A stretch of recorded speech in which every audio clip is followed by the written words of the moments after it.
അനുപമ, കഴിഞ്ഞ ദിവസം നമ്മുടെ കൊച്ചിയില് ഒരു വാട്സപ്പ് ഹാക്കിങ്ങുമായി ബന്ധപ്പെട്ടിട്ടുള്ള ഒരു വാർത്ത പുറത്തു വന്നിരുന്നു.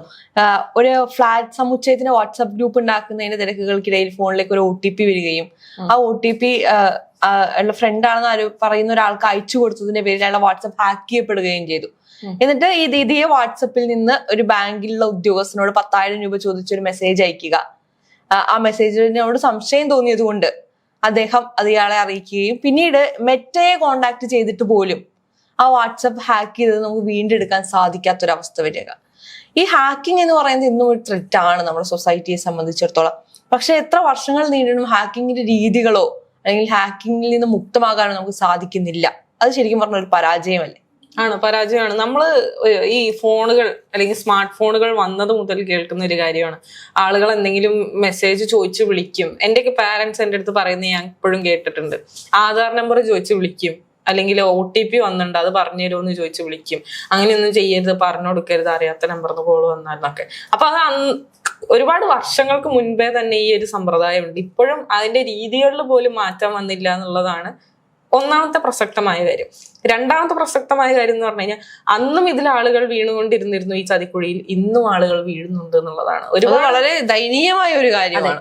നമ്മൾ ഒരുപാട് സൈബർ അവയർനെസ് ക്ലാസ്സുകളോ അല്ലെങ്കിൽ അവയർനെസ്സിന് വേണ്ടി പല എന്താ പറയാ സന്ദേശങ്ങൾ ആളുകളിലേക്ക് പകർന്നു കൊടുത്തിട്ട് പോലും ആളുകൾ ഇപ്പോഴും അതില് എന്താ പറയാ വശംവദരാകുന്നു അല്ലെങ്കിൽ അതിനകത്ത് വീണു പോകുന്നു എന്നുള്ളത് ഭയങ്കര ഒരു വിഷമകരമായ കാര്യമാണ്. ശില്പ പറഞ്ഞ പോലെ ഇപ്പൊ നമ്മൾ ഈ ബാങ്കിനെയൊക്കെ ബന്ധപ്പെട്ട് നമ്മൾ ഫോണുകൾ അല്ലെങ്കിൽ ഒരു ബാങ്കിന്റെ എന്താ പറയാ നമ്മൾ എന്തെങ്കിലും ഈ ടോൾ ഫ്രീ നമ്പറിലേക്കൊക്കെ വിളിക്കുമ്പോൾ അവർ ഇടയ്ക്കിടയ്ക്ക് പറയുന്ന ഒരു കാര്യമാണ്, ബാങ്ക് നിങ്ങളോട് OTP ആവശ്യപ്പെടുകയോ ഒന്നും ചെയ്യില്ല. മറ്റേ കുഞ്ഞുങ്ങളെ ഫീഡ് ചെയ്ത് പഠിപ്പിക്കുന്നത് പോലെ ഇവര് നമ്മളെ പഠിപ്പിക്കുന്നുണ്ട്.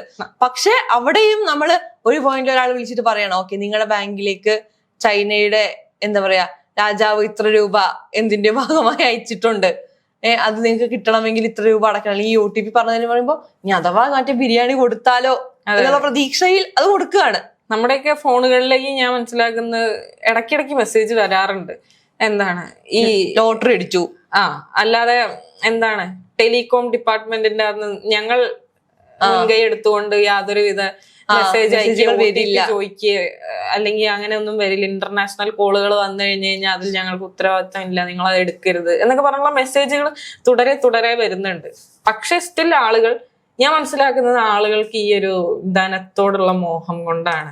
അതിനൊരിക്കലും ഒരു ശമനം ഉണ്ടാവില്ല എന്നാണ് ഞാൻ മനസ്സിലാക്കുന്നത്. ആ ഒരു ഒറ്റ മോഹം കൊണ്ടാണ് ആളുകൾ ഈ പറഞ്ഞ പോലെ എങ്ങാനും ഇനി ബിരിയാണി കിട്ടിയാലോ എന്ന് വിചാരിച്ചിട്ട് എത്ര പൊട്ട എന്താ പറയാ ആശയം കൊണ്ട് തട്ടിപ്പുകാർ വന്നാലും അതിൽ പോയി കമന്ന് വീഴുന്നത് അതുകൊണ്ടാണെന്നാണ് ഞാൻ മനസ്സിലാക്കുന്നത്. ഈ പറഞ്ഞ പോലെ ഇതൊക്കെ നമുക്ക് ചിന്തിച്ചാൽ മനസ്സിലാവുന്ന കാര്യമുള്ളൂ. നമുക്ക് ലോട്ടറി അടിച്ച് നമ്മുടെ യാതൊരു അറിവില്ല, നമ്മൾ ലോട്ടറി പോലും എടുക്കാതെ ലോട്ടറി അടിച്ചു എന്ന് ഒരാൾ പറയുമ്പോഴേക്കും നമ്മൾ ഇത് പറഞ്ഞപ്പോൾ ഇന്നലെ എനിക്കൊരു കോള് വന്നിട്ടുണ്ടായിരുന്നു എന്റെ ഫോണിലേക്ക്. അപ്പോ ഏതോ ഒരു നമ്പറിൽ നിന്നൊരു കോള് വന്ന് ഞാൻ ഫോൺ എടുത്തു.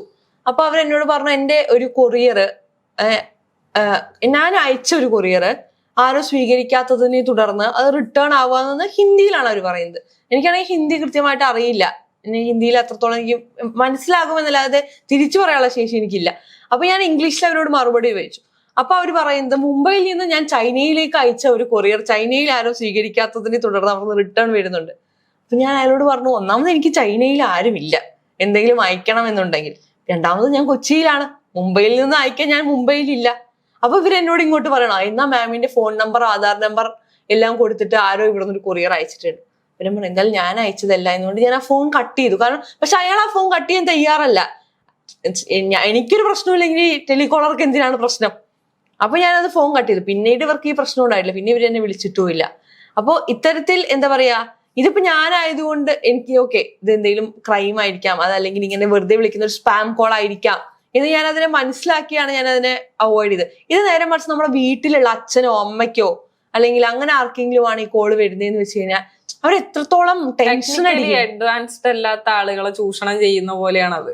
അവര് നമ്മൾ ഒരുപാട് അല്ലെങ്കിൽ പോലും നമുക്കൊരു പരിധി വരെയൊക്കെ ഇതിനെ കുറിച്ച് ഒരു ധാരണയുണ്ട്, എങ്ങനെയൊക്കെ കോളുകൾ വരാം എന്ന് നമുക്ക് ഒരു എന്താ പറയാ നമുക്ക് അറിയാൻ പറ്റും. ഇപ്പൊ പറഞ്ഞ പോലെ എങ്ങനെയൊക്കെ ആളുകൾ തന്ത്രങ്ങൾ ഉപയോഗിക്കുന്നത് നമുക്ക് അറിയാൻ പറ്റും. പക്ഷെ നമ്മുടെ വീട്ടിലുള്ള അല്ലെങ്കിൽ നമ്മുടെ ഒരു 2 തലമുറ മുൻപുള്ളവർക്ക് അതിനെ കുറിച്ച് ഒരു കൃത്യമായ അവബോധം ഇല്ല, അല്ലെങ്കിൽ അവർക്ക് അത്രത്തോളം ചിന്തിക്കാനുള്ള ഒരു ഇതില്ല. അവരെടുത്ത് പെട്ടെന്ന് വന്നിട്ട് നിങ്ങൾ ലോട്ടറി അടിച്ചു എന്ന് പറഞ്ഞാൽ അറ്റാക്ക് വന്ന് മരിക്കുന്ന ടീം വരെ ഉണ്ട്. അവരുടെ അടുത്ത് അല്ലെങ്കിൽ ഇത്ര പൈസ പൈസ ഇല്ലാതെ ഗതികെട്ട് മാനം നോക്കി നിൽക്കുന്നവന്റെ അടുത്ത് നിങ്ങൾക്ക് ഇത്ര പൈസ നിങ്ങളുടെ അക്കൗണ്ടിൽ ഇട്ട് തരാം, ഇന്ന ഡോക്യുമെന്റ്സ് തന്നാൽ മതി, അക്കൗണ്ട് നമ്പർ തന്നാൽ മതി എന്ന് പറഞ്ഞു കഴിഞ്ഞാൽ ചിലപ്പോൾ ഗതികേട് കൊണ്ട് കൊടുക്കും.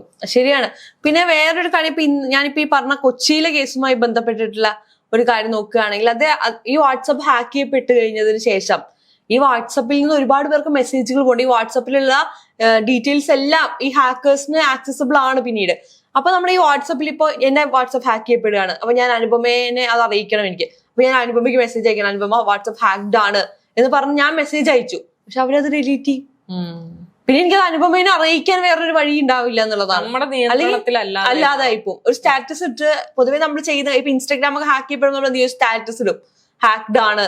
പക്ഷെ ഈ കേസിൽ അത് അവർക്ക് ചെയ്യാൻ പറ്റിയില്ല. കാരണം അത് ഇട്ട് കഴിഞ്ഞാൽ ഇവരത് ഡിലീറ്റ് ചെയ്യുകയാണ്. അപ്പൊ അത് ഓരോ സമയത്തേക്ക് അത് അഡ്വാൻസ്ഡ് ആയിക്കൊണ്ടിരിക്കുകയാണ്. ഇപ്പൊ എനിക്ക് എന്റെ വാട്സപ്പിലുള്ള എല്ലാ കോൺടാക്ട്സിനും ഞാൻ ഫോൺ വിളിച്ചിരുന്നു പറയുമോ? എത്രത്തോളം എനിക്ക് പറയാൻ സാധിക്കും?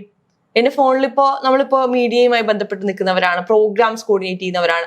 എന്തായാലും ഒരു 100, 500 കോൺടാക്ട്സ്, 600 കോൺടാക്ട്, ഈ 600 പേര് എങ്ങനെയാണ് ഒരാൾ കുത്തിയിരുന്ന് ഫോൺ വിളിച്ചിട്ട് എന്റെ ഫോൺ ഹാക്ക് ചെയ്യപ്പെട്ടിരിക്കുകയാണ്, ഈ വാട്സപ്പിൽ നിന്ന് മെസ്സേജ് വന്നാൽ നിങ്ങൾ മൈൻഡ് ചെയ്യരുത് എന്ന് എത്ര പേരോട് ഫോൺ വിളിച്ച് പറയാൻ പറ്റും? ഇത് നമ്മൾ ഈ ഹാക്കിങ്ങിന്റെ രീതിയാണ്. വേറൊരു കേസ് ഞാൻ കേട്ടിട്ടുള്ളത് എന്താന്ന് വെച്ച് കഴിഞ്ഞാൽ, ഈ നമ്മൾ ചില സ്ഥലങ്ങളിൽ ഓൺലൈൻ വെബ്സൈറ്റുകളിൽ നിന്നൊക്കെ പൈസ കടമെടുക്കുന്ന ചില സൈറ്റുകളുണ്ട്. അതിനകത്ത് ഞാൻ എന്റെ ഏട്ടൻ പറഞ്ഞ് കേട്ടിട്ടുള്ള, എനിക്ക് നേരിട്ട് അറിയില്ല, കൃത്യമായും അറിയില്ല. അപ്പൊ നമ്മൾ അവരുടെ അടുത്ത് നിന്ന് പൈസ കടം വാങ്ങി ആ പൈസ നമ്മൾ കൃത്യ ദിവസം തിരിച്ചു കൊടുക്കാൻ സാധിച്ചില്ല എങ്കിൽ അവർ സ്വീകരിക്കുന്ന ഒരു രീതിയാണ്. 2 രീതികളുണ്ട്. ഒന്ന് നമ്മുടെ ഒന്ന് നമ്മുടെ അറിവിലുള്ളവരുടെ അല്ലെങ്കിൽ നമ്മുടെ കോണ്ടാക്ട്സിലുള്ളവരെയൊക്കെ ഇവര് നമ്മളുടെ എന്താ പറയാ പൈസ അടച്ചില്ല എന്ന് പറഞ്ഞ് വിളിച്ചറിയിക്കുക, അവരോട് പൈസ ചോദിക്കുക, അങ്ങനത്തെ രീതികൾ. രണ്ടാമത്തെ രീതി എന്ന് പറഞ്ഞു കഴിഞ്ഞാൽ, ഏതെങ്കിലും ഒരു ലേഡി അവര് വീഡിയോ കോൾ ചെയ്യും നമ്മളാണ് പൈസ തിരിച്ചടയ്ക്കാത്ത ആൾ, നമ്മളെ തന്നെ വീഡിയോ കോൾ ചെയ്യും. ഇപ്പൊ ഞാനൊരു പെണ്ണാണെങ്കിൽ എന്നെ ഒരു ആണ് വിളിക്കും, അല്ലെങ്കിൽ ഞാൻ ഒരു ആണാണെങ്കിൽ എന്നെ ഒരു പെണ്ണ് വിളിക്കും. പെണ്ണ് വിളിച്ചിട്ട് വീഡിയോ കോളിൽ ഉടുപ്പൊക്കെ അഴിച്ചിടും. എന്നിട്ട് അത് നമ്മൾ കണ്ടുകൊണ്ടിരിക്കുകയാണെങ്കിൽ നമ്മൾ കണ്ടുകൊണ്ടിരിക്കുന്നതിന്റെ സ്ക്രീൻ റെക്കോർഡ്സ് അവരെടുക്കും. എന്നിട്ട് അത് നമ്മളെ അറിവിലുള്ളവർക്ക് എല്ലാവർക്കും അയച്ചു കൊടുക്കും. ഇത് ഇത്തരം ഒരു പ്രശ്നം ഉണ്ടായതിനെ തുടർന്ന് ഒരു കുടുംബം ആത്മഹത്യ ചെയ്ത വാർത്ത വന്നിട്ട് അത്ര കാലമായിട്ടില്ല. എനിക്ക് തോന്നുന്നു ഫോട്ടോമോർഫിയിലും അതല്ലാതെ ഇത്തരത്തിൽ കുടുംബക്കാരെ വിളിച്ചിറക്കുന്നതിന് അപമാനം താങ്ങാൻ വയ്യാതെയാണ് ഒരു അച്ഛനും അമ്മയും മക്കളും അടക്കം ഉറങ്ങുന്ന ഒരു കുടുംബം ആത്മഹത്യ ചെയ്തത് ഇവിടെ കൊച്ചിയിൽ. ഇത്തരത്തിലുള്ള ഓൺലൈൻ സ്കാമുകൾ നിരവധിയുണ്ട്. പക്ഷെ ഇതില് ചില കോമഡികൾ നടക്കുന്നുണ്ട്, അത് വേറൊരു കാര്യമാണ്. ഇപ്പൊ കഴിഞ്ഞ ദിവസം ഒരു വാർത്ത കണ്ടു, തൃശ്ശൂർ സൈബർ സെല്ലിലേക്ക് വിളിച്ചിട്ട് അവരെ സൈബർ അറസ്റ്റ് ചെയ്യാൻ വേണ്ടിയിട്ട് മുംബൈയിൽ നിന്ന് കുറച്ച് പേര് വിളിച്ചത്.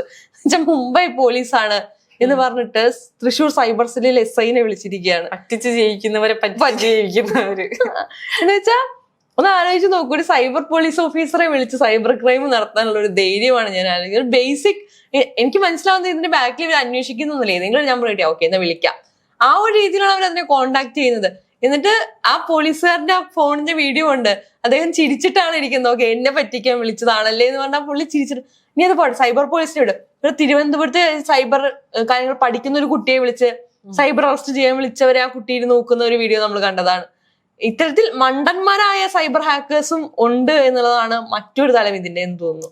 അല്ലാതെ തന്നെ അത് നമുക്കത് എന്താ പറയാ, നമുക്ക് നേരിടാൻ പറ്റുന്നോണ്ടാണ് നമുക്കത് കോമഡി ഫീൽ ചെയ്യും. അത് വേറൊരു കാര്യമാണ്. അത് നേരിടാൻ പറ്റാതെ, അതായത് എന്താ പറയാ, അതിനെ വേണ്ട രീതിയിൽ ഡീൽ ചെയ്യാൻ പറ്റാത്തവർ അതിന് വിധേയരായി പോകുന്നുണ്ട്. അവർക്ക് പല നഷ്ടങ്ങളും സംഭവിക്കുന്നുണ്ട്. ഈ പറഞ്ഞ പോലെ നമുക്ക് ദുരഭിമാനങ്ങൾ സംഭവിക്കാം, അല്ലെങ്കിൽ സാമ്പത്തികപരമായ നഷ്ടങ്ങൾ സംഭവിക്കാം. അതും അല്ലെങ്കിൽ ചിലർ ഇതൊക്കെ താങ്ങാനാവുന്നവരുടെ ശേഷി പലതരത്തിലാണ്. ചിലർ ഈ പറഞ്ഞ പോലെ കുടുംബത്തോട് ആത്മഹത്യ ചെയ്യുന്നവരുണ്ട്. ചിലർക്ക് നമ്മുടെ ഫോൺ ഹാക്ക് ചെയ്യപ്പെട്ട കഴിഞ്ഞാൽ നമ്മുടെ വളരെ സ്വകാര്യപരമായ കാര്യങ്ങളുള്ളൊരു സാധനമാണ് നമ്മുടെ ഫോൺ എന്ന് പറയുന്നത്. നമ്മൾ എന്തിനാണ് അതിൽ ലോക്കൊക്കെ വെക്കുന്നത്? അതിന്റെ കൃത്യമായ സുരക്ഷിതത്വം വേണം എന്നുള്ളത് കൊണ്ടാണ്. അത് വേറൊരാളുടെ കൈകളിലേക്ക് എത്തിപ്പെടുക, അല്ലെങ്കിൽ മറ്റൊരാളുടെ നിയന്ത്രണത്തിലേക്ക് നമ്മുടെ സ്വകാര്യത എത്തിപ്പെടുക എന്ന് പറയുന്നത് വളരെ നമുക്ക് ഭയങ്കര ത്രട്ടൺ ആവുന്ന ഒരു സാധനമാണ്, ഒരു കാര്യമാണ്.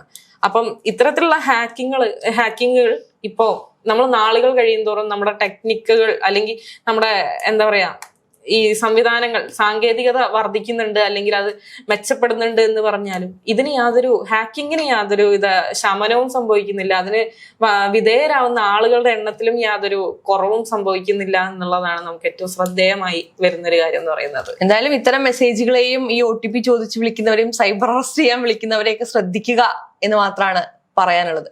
അതെ.